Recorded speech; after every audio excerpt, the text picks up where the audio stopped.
आज जब मैं इस सफर की ओर पीछे मुड़कर देखता हूं, तो तहे दिल से उन सभी का आभार प्रकट करता हूं, जिन्होंने प्रत्यक्ष या अप्रत्यक्ष रूप से मेरे जीवन के इस महत्वपूर्ण पड़ाव को सफल बनाने में अपनी भूमिका निभाई।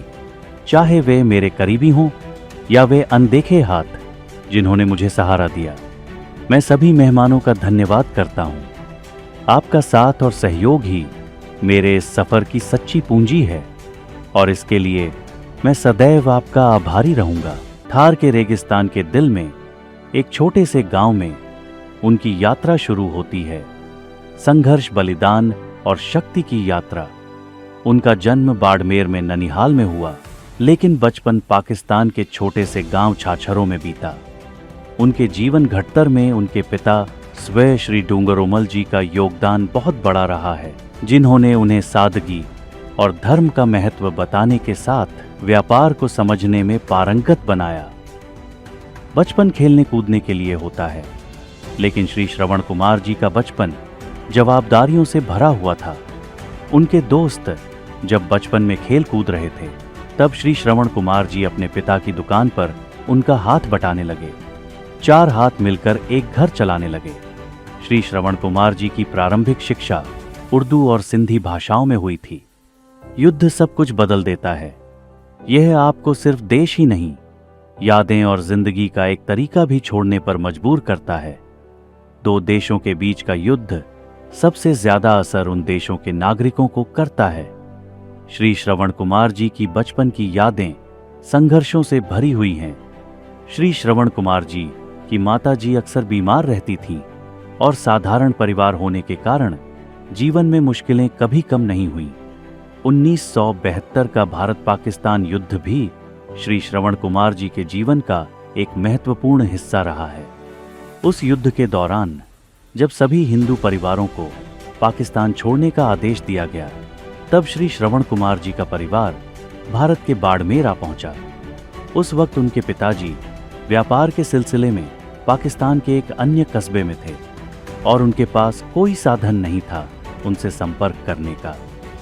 वे उस घर के बड़े बेटे थे और इस जिम्मेदारी के साथ उन्होंने अपनी बीमार मां और छोटे भाई बहनों को लेकर भारत की ओर कूच किया। इस युद्ध ने एक पिता को अपने बच्चों से, एक पति को अपनी पत्नी से अलग कर दिया था। उन्होंने बाड़मेर की सीमा पार की, लेकिन मन में अनगिनत सवाल उमड़ रहे थे। पिताजी कहाँ होंगे, किस हाल में होंगे? उनकी मां की चिंता उन पर भारी पड़ रही थी और धीरे धीरे उनकी सेहत बिगड़ने लगी। उन्होंने खुद को संभालने की ठान ली। एक नए कस्बे में, जहां न कोई घर, न पैसा, न रोजगार और न कोई जान पहचान थी, सब कुछ अजनबी था और सबसे बड़ी चुनौती भाषा। उनकी शिक्षा उर्दू और सिंधी में हुई थी, जबकि वहां हर कोई हिंदी बोलता था। वक्त बीतता गया। महीनों बाद किसी अजनबी के मुंह से उन्होंने सुना कि उनके पिताजी भारत पहुंच चुके हैं। इन महीनों में उन्होंने हर तरह का काम किया, मजदूरी की, पर हार नहीं मानी। और फिर एक दिन ऐसा आया जब पिताजी उन्हें ढूंढते हुए बाड़मेर पहुंचे। उन्हें देखते ही सबकी आंखों में आंसू थे, खुशी के, राहत के। पिताजी ने उन्हें सही सलामत देखकर राहत की सांस ली और तब जाकर उनका परिवार एक बार फिर से पूरा हुआ। भारत आने के बाद उन्होंने जीवन की नई शुरुआत की। हिंदी बोलना और पढ़ना उनके लिए एक नई चुनौती थी, पर उन्होंने इसे भी हिम्मत और धैर्य से सीखा। साथ साथ मेहनत की तलाश भी जारी रही, क्योंकि व्यापार की इच्छा उनके मन में शुरू से ही गहरी थी। अपने पहले कदम के रूप में उन्होंने एक साधारण किराने की दुकान से अपने व्यापार की शुरुआत की। पिताजी की दी गई शिक्षा और ईश्वर की कृपा से दुकान धीरे धीरे चल निकली। 1974 का साल उनकी जिंदगी में एक नया मोड़ लेकर आया। उनकी माताजी की तबीयत लगातार खराब रहने लगी और डॉक्टर उनकी आयु के बारे में चिंताजनक बातें करने लगे। ऐसे में परिवार को संभालने के लिए उन्हें जल्दी ही विवाह करना पड़ा। सीमित संसाधनों और पैसों की कमी के बावजूद उनकी शादी शारदा परिवार की एक सरल और सादगीपूर्ण लड़की श्रीमती प्यारी देवी से हुई। उस वक्त सिर्फ 4 बारातियों के साथ एक बेहद साधारण शादी हुई थी, पर उनके लिए यह किसी शाही आयोजन से कम नहीं थी। प्यारी देवी, नाम की तरह ही प्यारी, उनके परिवार में आई और कम उम्र में ही घर की तमाम जिम्मेदारियां अपने कंधों पर उठा लीं। उन्होंने न सिर्फ उनकी बीमार माताजी की सेवा तन मन से की, बल्कि घर के हर सदस्य के साथ प्रेम और समर्पण का व्यवहार रखा। उनकी समर्पित सेवा ने माताजी को वर्षों तक हमारे बीच रखा, जब डॉक्टर भी निराश हो गए थे। शादी के बाद प्यारी देवी ने उनके घर को एक नया जीवन दिया। उन्होंने श्री श्रवण कुमार जी की दुनिया को संभाला और उनके परिवार को अपने प्यार से सींचा। उनकी सेवा और समर्पण ने घर को सजीव कर दिया और उनके आने से श्री श्रवण कुमार जी की जिंदगी में फिर से उजाला भर गया। उनके जीवन में सबसे बड़ी बात यह रही कि उन्हें कभी घर की चिंता नहीं करनी पड़ी। उनकी धर्मपत्नी प्यारी देवी ने घर की जिम्मेदारी इस कदर संभाल रखी थी कि वह निश्चिंत होकर अपने व्यापार पर ध्यान दे सके। वह आज भी पहले परिवार के हर सदस्य को भोजन कराती हैं, फिर स्वयं खाती हैं। उनका यह समर्पण घर का आधार बन गया। इसी दौरान उनके 3 बेटे और 2 बेटियां हुईं। उनका पालन पोषण, पढ़ाई लिखाई सब कुछ प्यारी देवी ने अकेले संभाला और श्री श्रवण कुमार जी एक पल के लिए भी इस चिंता में नहीं डूबे कि घर पर क्या हो रहा है। उनकी मौजूदगी ने श्री श्रवण कुमार जी के परिवार में जैसे एक नई ऊर्जा भर दी थी। प्यारी देवी की सेवा और देखभाल के कारण उनकी माताजी की सेहत में सुधार होने लगा। जैसे जैसे उनका परिवार समृद्ध होता गया, उनका व्यापार भी तेजी से बढ़ने लगा। किराने की दुकान से शुरू हुआ उनका सफर मणिहारी, अनाज व्यापार, तेल, घी और पेट्रोलियम तक पहुंचा। इसके बाद तो एग्रो इंडस्ट्रीज जैसे बड़े प्रोजेक्ट भी उनके व्यापार का हिस्सा बनने लगे।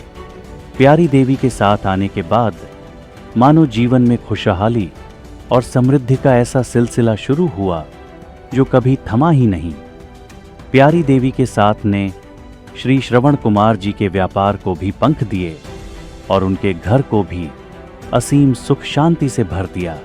समय बीतता गया और उनके 3 बेटे अपनी पढ़ाई पूरी करने के बाद उनके व्यापार में कंधे से कंधा मिलाने लगे।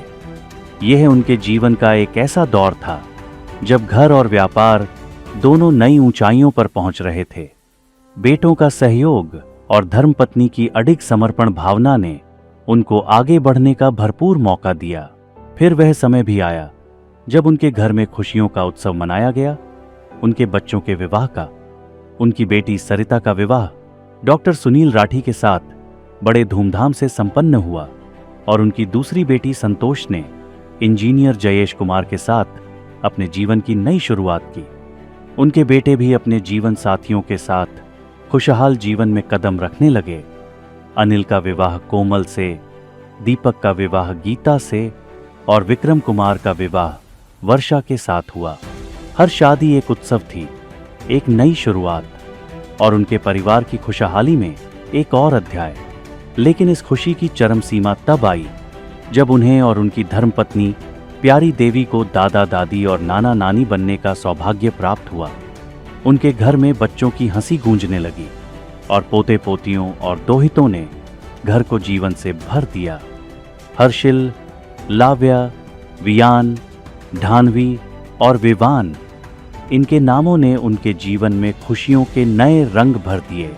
हर पीढ़ी के साथ उनका परिवार समृद्ध होता गया और इस प्रेम और एकजुटता ने उनके जीवन को पूर्ण बना दिया। व्यापार की राह में जब उन्होंने ग्वारगम इंडस्ट्रीज में कदम रखा तो यह सफर आसान नहीं था। उन्होंने कई उतार चढ़ाव देखे, कभी उन्नति तो कभी संघर्ष, लेकिन उनके जीवन के 3 मंत्र ईमानदारी, लगन और कठोर मेहनत ने उनको हर कठिनाई से पार कराया।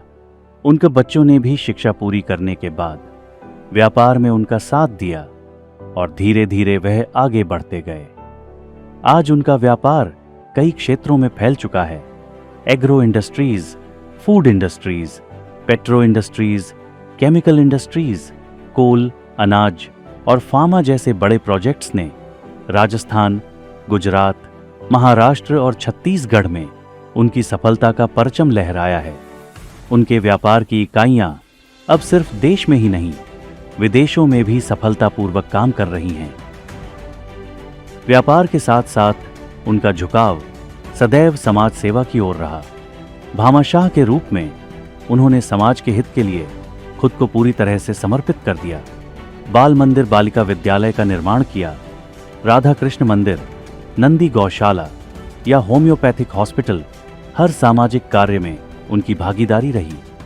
उन्होंने पानी प्याऊ बनवाए, धार्मिक कथाओं का आयोजन किया, धर्मशालाएं बनाईं और महेश धाम मंदिर जैसे पवित्र स्थानों की स्थापना की। समाज की सेवा उनके लिए महज एक जिम्मेदारी नहीं, बल्कि एक ध्येय रहा है।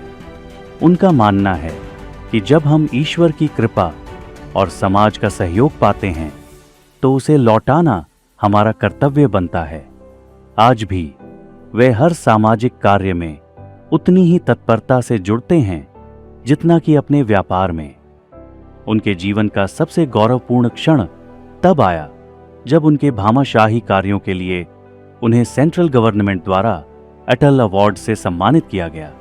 यह उनका क्षण था जिसने उनकी वर्षों की मेहनत और समाज सेवा को मान्यता दी।